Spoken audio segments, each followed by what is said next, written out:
you will learn all things inverse on this page of notes. So you're going to fill it out as I talk about it. The first thing that you need to know is that when I say inverse or you read inverse, you should think switch. What exactly do I mean by switch? It depends on which representation you're working with, but all of the representations involve the switching of something.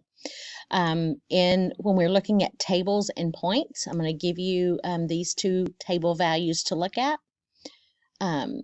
That means that we are going to, if we have this table of values that represents our function right here, we have a list of x values and we have a list of y values.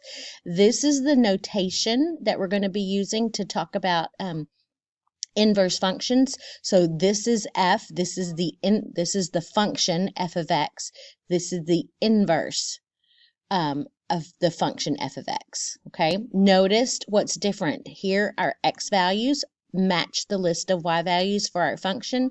So what have we done? We've switched the x's and y's.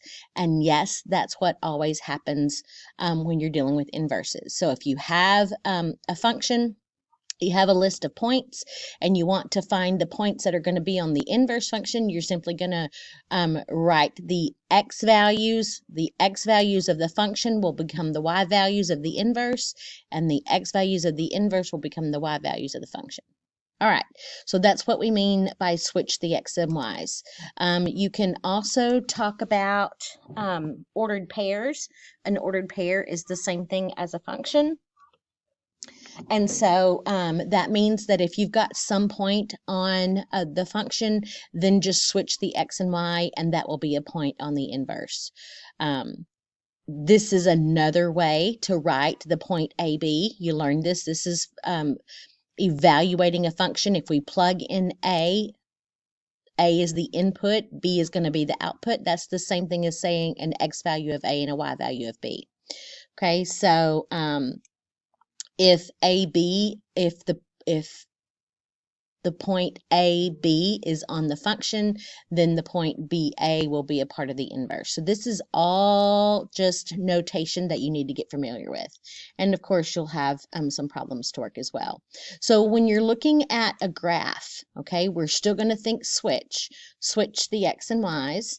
And what happens when you switch x and y values, the result of the two graphs end up being they end up reflecting about this y equals x line. So the true fact about inverses is that they will always reflect over the xy line. So if we look at this point right here, this is the point -1, 1. I don't know what that's supposed to be right there. We'll say it's supposed to be the inverse of g. So let me write that. It's going to be in pink, but this, if this is g of x, then this right here is the inverse of g of x. Okay, so this is the point right here, -1, 1, and if we switch those, we get the point 1, -1. 1, -1. So there's the point right there. Here's another point right here. We get the point, that's the point 0, 2. If the point 0, 2 is on the given function, we switch that and we graph the point 2, 0, and we get a point on the inverse function. And that's true for all of them. This looks like one more right here. This is the point 1, 5. That's the point 1, 5. That means the point 5, 1. It looks like I didn't erase that all the way. 5, 1. 1, 2, 3, 4, 5. 5, 1 is the point that's on the inverse. So you do need to recognize the y equals x line. That's the linear parent function equation and graph right here. It cuts the graph into two equal parts, and the graph above the y equals x line should match the graph below the y equals x line. What do I mean by match? I mean that if I fold this graph paper along this line right here, this line is called the line of symmetry, meaning that it's symmetrical above this line and below this line. The lines match. Those are all words from geometry, I believe. So inverses reflect over the y equals x line, or you could say inverses, the y equals x line is the line of symmetry for a function and its inverse. But again, the idea is just switch the x and y's, okay? So when we're going to go up here and we're going to look at, all right, so when we're dealing with equations, how do you find the inverse if you're starting off with an equation? Well, there's a list of steps. If they give it to you in function notation, the first thing you're going to do is have to rewrite it with a y. I should be making it smaller. There we go. So if you rewrite it, if they give it to you in function notation, the first thing you have to do is rewrite it with a y, because the second step you're going to have to do is to switch the x's and y's. And so if they give it to you in function notation, you don't have a y. So here's an example right here. They give us a function.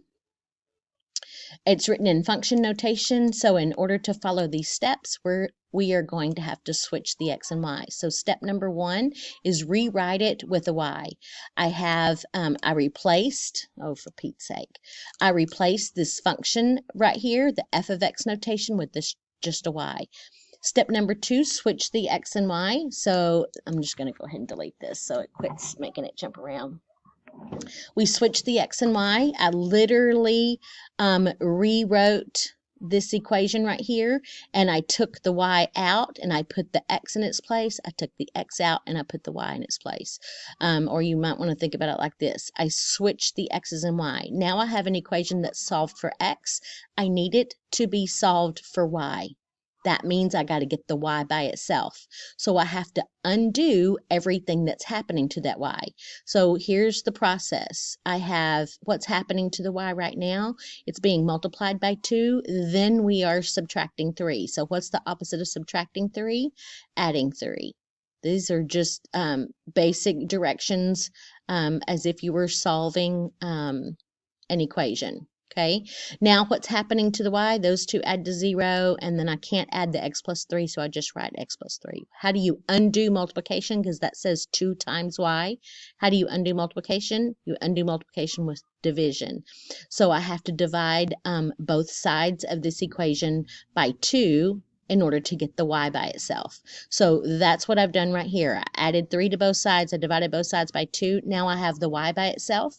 That means that all I have to do now that is the inverse function right here, because I've solved it for y. So since it's solved for y, all I have to do is take that y out, put the function notation in its place, and since we have